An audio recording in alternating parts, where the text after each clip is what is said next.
Pernahkah Anda membayangkan sebuah kalender yang bukan hanya penunjuk waktu, tapi juga peta takdir, panduan hidup, bahkan ramalan masa depan?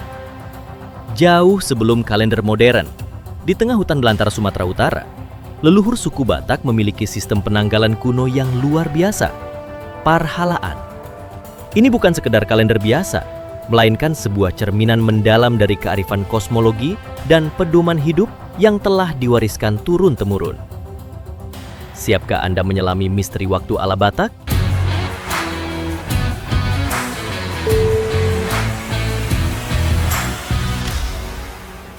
Parhalaan, lebih dari sekadar kalender.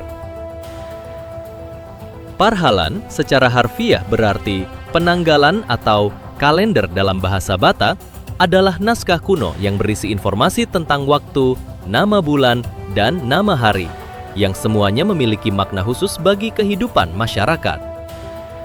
Sistem ini digunakan untuk menafsirkan kejadian alam, memprediksi masalah, dan menentukan hari baik atau buruk untuk memulai berbagai kegiatan. Mulai dari upacara adat seperti pernikahan dan kelahiran, hingga aktivitas sehari-hari seperti menanam padi, bepergian, menagih utang, bahkan sebagai penangkal guna-guna, semuanya berpedoman pada Parhalaan. Simbolisme kalajengking, peringatan dan petunjuk. Nama Parhalaan sendiri berasal dari kata hala yang berarti kalajengking, hewan berbisa yang sangat ditakuti. Simbolisme ini sangat mendalam. Bagian kepala, punggung, dan ekor kalajengking dalam notasi Parhalaan melambangkan hari-hari yang harus dihindari karena dianggap membawa kesialan, layaknya bisa kalajengking. Sebaliknya, bagian perut kalajengking melambangkan hari-hari yang baik dan menguntungkan. Ini menunjukkan bahwa Parhalaan adalah alat navigasi risiko, membantu masyarakat mengidentifikasi potensi bahaya dan menemukan waktu yang aman untuk bertindak.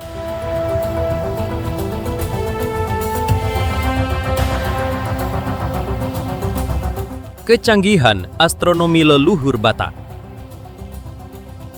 Leluhur Batak memiliki ketertarikan mendalam pada astronomi dan astrologi. Parhalaan mengadopsi sistem lunisolar, menggabungkan pergerakan matahari untuk tahun dan bulan untuk bulan. Satu tahun Parhalaan umumnya 12 bulan dengan 30 hari per bulan, total 360 hari. Namun untuk akurasi, mereka menambahkan bulan ke-13 yang disebut bulan Lamadu atau Lisamto setiap beberapa tahun, menunjukkan kecanggihan astronomi yang luar biasa.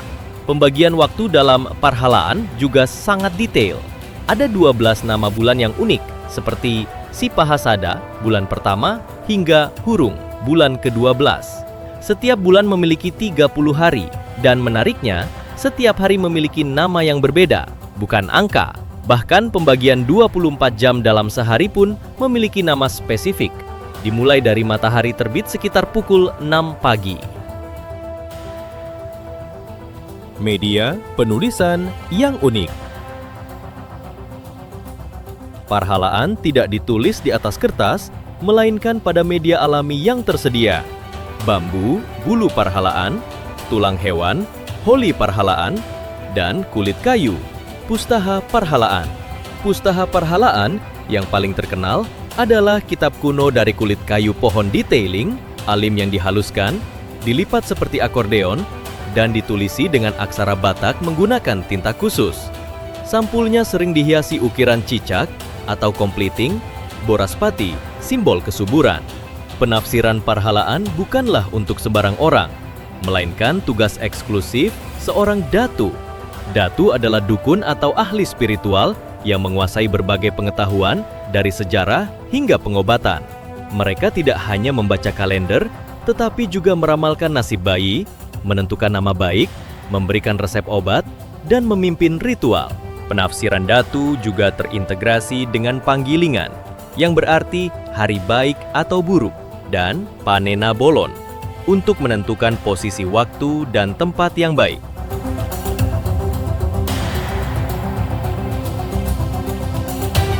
Keunikan Parhalaan di antara kalender dunia.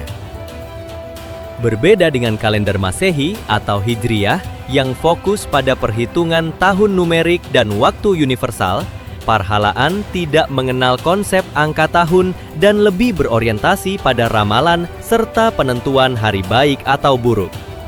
Ini menunjukkan bahwa masyarakat Batak memiliki pemahaman waktu yang berbeda, di mana setiap momen memiliki potensi keberuntungan atau kesialan yang perlu diinterpretasikan.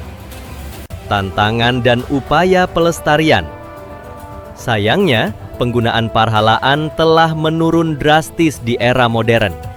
Masuknya agama baru, kemajuan teknologi, dan pendidikan modern menggeser kepercayaan masyarakat. Kesulitan mempelajari aksara Batak tradisional, kelangkaan guru, dan menipisnya naskah asli juga menjadi hambatan serius. Jumlah datu yang kompeten pun semakin berkurang. Namun, berbagai upaya pelestarian terus dilakukan. Museum-museum di Indonesia, seperti Museum Negeri Provinsi Sumatera Utara, Museum Nasional Jakarta, Museum Huta Bolon Simanindo, dan Museum Batak TB Silalahi Center menyimpan koleksi pustaha lak-lak parhalaan. Komunitas seperti Batakologi aktif mendigitalisasi budaya Batak, termasuk parhalaan, untuk akses yang lebih luas. Festival budaya tradisional seperti Festival Mardoton juga diselenggarakan untuk menjaga relevansi parhalaan. Yang terpenting, inisiatif pendidikan aksara Batak terus digalakan, termasuk pengembangan database aksara dan kursus-kursus yang mudah dipahami, karena tanpa kemampuan membaca aksara, akses terhadap kearifan parhalaan akan terputus. Masa depan Parhalan. Melestarikan parhalan bukan hanya tentang menjaga artefak kuno, tetapi juga tentang memahami dan menghargai kekayaan intelektual, spiritual, dan budaya yang terkandung di dalamnya. Ini adalah investasi dalam pemahaman kita tentang keragaman cara manusia berinteraksi dengan alam semesta dan membentuk peradaban. Mari kita bersama menjaga warisan tak ternilai ini agar terus hidup dan menginspirasi generasi mendatang. Di balik guratan aksara kuno di atas kulit kayu dan helai bambu, tersembunyi lebih dari sekedar pengetahuan tentang waktu. Terpatri di sana suara para leluhur, gema bintang-bintang, dan bisikan alam semesta. Parhalan bukan hanya alat hitung, tetapi bahasa kosmik yang mengajarkan manusia untuk hidup selaras dengan alam, dengan leluhur, dan dengan dirinya sendiri. Kini, saat zaman terus berlari dan suara digital menenggelamkan nyanyian hutan, kita dihadapkan pada satu pertanyaan penting. Akankah kita membiarkan warisan ini menghilang menjadi debu sejarah? Atau akan kita hidupkan kembali sebagai nyala api identitas yang tak padam? Sebab parhalaan bukan milik masa lalu. Ia adalah cahaya yang menuntun langkah. Bagi siapa saja yang masih percaya bahwa waktu bukan hanya angka, tapi juga jiwa. Parhalaan hidup selama kita memilih untuk mendengarkan.